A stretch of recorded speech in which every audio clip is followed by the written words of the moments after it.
ने सवेरे ब्रह्मवेला में सैया त्याग करना नहीं सीखा। कान खोलकर सुन लो, चाहे हम हो, चाहे आप हो, चाहे कोई हो दुनिया का बड़े से बड़ा व्यक्ति। जिस व्यक्ति ने ब्रह्मवेला में सैया त्याग करने का संकल्प नहीं किया, जो ब्रह्मवेला में नहीं जगता है, उस व्यक्ति के जीवन में न तो भौतिक उन्नति संभव है, ना ही आध्यात्मिक उन्नति संभव है। दैवी संपदा के गुण उसमें आ ही नहीं पाएंगे। दैवी संपद विमोक्षाय निबंधाया सुरीमता। दैवी संपत्ति मोक्ष के लिए है, आसुरी संपत्ति बंधन के लिए है। इसलिए प्रत्येक व्यक्ति को ब्रह्मवेला में उठने का निश्चय करना चाहिए। हमें जानकर यह बड़ी प्रसन्नता हुई कि हमारे भरत चरित्र के प्रधान मनोरथी पंडित श्री देवराम दास जी निष्ठापूर्वक त्रिकाल संध्या करते हैं और ठीक 3 बजे सैया का त्याग कर देते हैं। ऐसी नथमल जी भी 3 काल की संध्या नियम से और ठीक 3 बजे अपनी आसन का त्याग कर देना। ये बात हम इसलिए कह रहे हैं कि ऐसा नहीं है, गृहस्थों में भी इस प्रकार के उदाहरण हैं, हम लोगों को प्रेरणा लेनी चाहिए। अब फिर कहेंगे कि क्या करें, रात भर नींद ही नहीं आई। क्यों नहीं आई नींद भाई?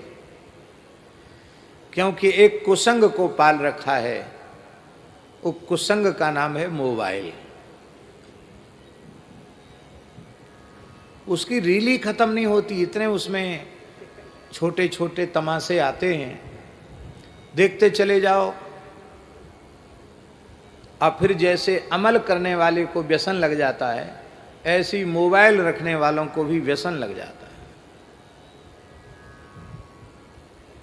उंगली घुमाती रहते हैं, उंगली लगाती रहते हैं मोबाइल में। बस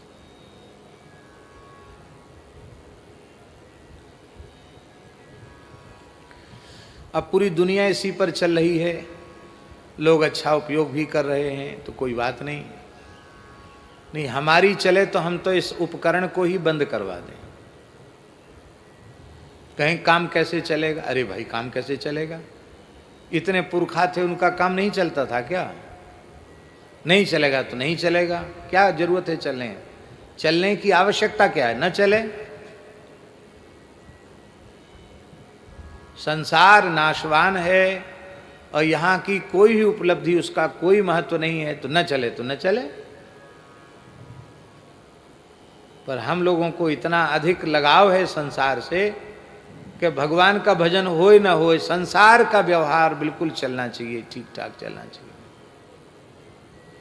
इसलिए जो लोग इस कुसंग को पालते हैं, अपने पास रखते हैं, उनको भी एक समय निश्चित कर देना चाहिए कि इतने समय में हम देखेंगे और उतने समय के बाद फिर चाहे लाख काम हो फिर तो किनारे धर दो उसको। कहते कोई घटना घट जाए उस बीच में तो घटना टाल दोगे, मोबाइल से सूचना से घटना टल जाएगी क्या? इसलिए ये सारी बातें, सारे बहानेबाजी केवल इसलिए हैं कि हम सबका शरीर संसार के प्रति बहुत अधिक राग हो चुका है। उस राग के कारण हम लोग बहाने बनाते हैं। श्री सीताराम प्रतिदिन सत्संग एवं दर्शन के लिए श्री महाराज जी के ऑफिशियल चैनल को जरूर सब्सक्राइब करें।